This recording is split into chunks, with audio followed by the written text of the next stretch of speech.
it had a sort of dreamy quality, and you never knew what was going to happen.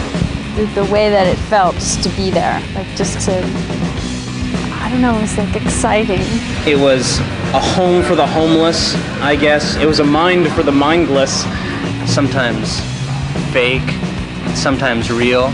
A place to do whatever you want. It was a great place to go sit on pillows and eat tons of candy.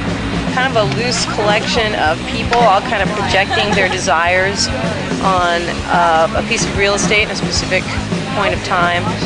At one point, Marnie was working at a place called Zorba the Greek. She was a waitress at a Greek restaurant, working for a man named Alkis, who was a Greek man. We do not know his last name. A lady used to work for me. She used to play violin. Her name is Marnie. She asked me, the whole group can play at Wednesday evenings, just one time a week. And I said, okay.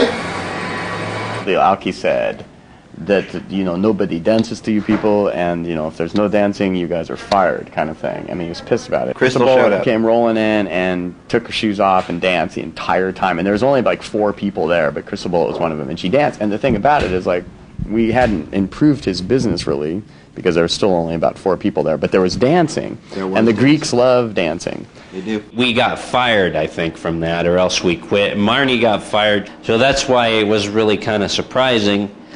Later on, Ben and Trace somehow hooked up with Alki. We ran into him on the street and chatted with him, and he said, Like hey, Zeus Pizza, man. He has a place called Zeus Pizza down at 2nd and Burnside. 214 West Burnside. And he's having a problem bringing business down there. If I open for the young kids, like underground music, and I call Trace Ben, or Ben and Trace, and I told them my idea, they like it, and we name it UFO Café. I first started showing up at the UFO basically the first week that it was open, or rather the first week that Ben and Trace were connected to it. Matthew and I used to busk downtown, and I was right there before it was the X-ray, when it was the UFO. Partly because it was a place to play, but also just because it was a place to be. And what few people were there were always entertaining. It used to be a night drums night. Everybody playing hit something without music, and everybody's dancing. That was a good one. The UFO was neat because it was right when Ben and I were the most hungry, and we were completely dumpster diving, and we did that for the X-ray too, but the UFO, we were just crazed. I mean, it was like, there's a chair on the street, and we'd grab it and bring it over. And during the UFO, we really did realize this potential that Alki never had our vision at all. They had a coup, maybe. I'm not sure. Coup de Café, maybe. Ben and Trace take the place over. And they changed the name from UFO Café to X-Rays Café. It was success too. I was reading through police reports one day when I came across one about a runaway. He ran away 'cause he burned his house down, and he left his mother a note.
Mom, I'm at the end.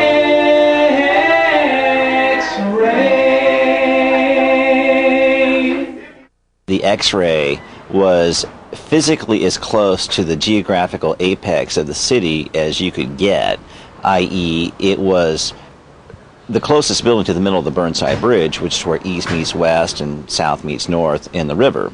The area where the X-ray was has historically been a pretty rough area of Portland.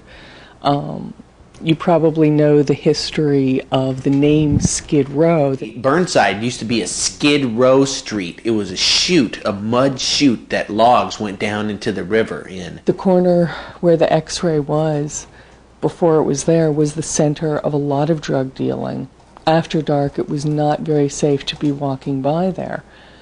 Well, there's a principle of city planning, city design, urban design, that good activity drives out bad activity. We definitely cleaned up the block because people just didn't know what to think. We'd wear clown wigs. We just started being as annoying as possible, and they left.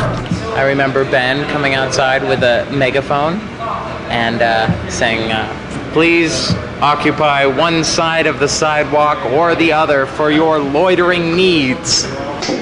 All ages could go there. You'd have like little kids, you know, and people that were, you know, like oldsters in their 50s and 60s coming in and hanging out. Came down. Yeah, his parents came and watched the show. Yeah, that was great. It had a spontaneous feel, and I think the decor was very, you know, in line with that. Lots of decoupage and classic velvet art. The largest collection of black velvet paintings I had ever seen in my life. The X-ray, they had a dentist chair there. They had this old kind of a wheelchair that people could sit down on. And one of those great big gynecological examination chairs, complete with the stirrups to put your feet up and everything. And they have these little risers at the back. That was pretty cool.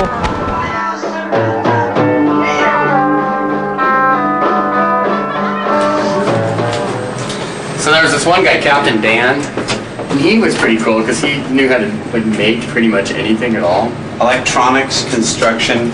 He built this big chair that you could rotate around, and it looked like a Star Wars like gun port, and it shot this red laser. You could shoot it at the disco ball. Mirrors, you could shoot it into mirrors, into Alexis, into different things, into across the street. You it was could blind people over in the Greek and restaurant. It was the X-ray Cafe, and he also made that Heinous the Clown. And he was on a like ball bearing kind of thing. So the faster he got, the higher he got. And if he got high enough, he would hit like these little stuffed animals that were hanging from the ceiling. And every time that he hit one of these stuffed animals, there would just be the most inane, insane laughter. Just,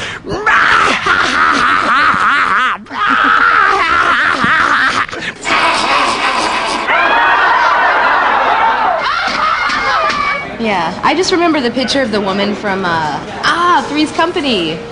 What's her name? Janet Jane. No, Joyce DeWitt. Joyce DeWitt. Joyce, do it. No. Well, you understand. Like, we had all these things. We're like, oh my God, because it was like our life when we were 14, you know.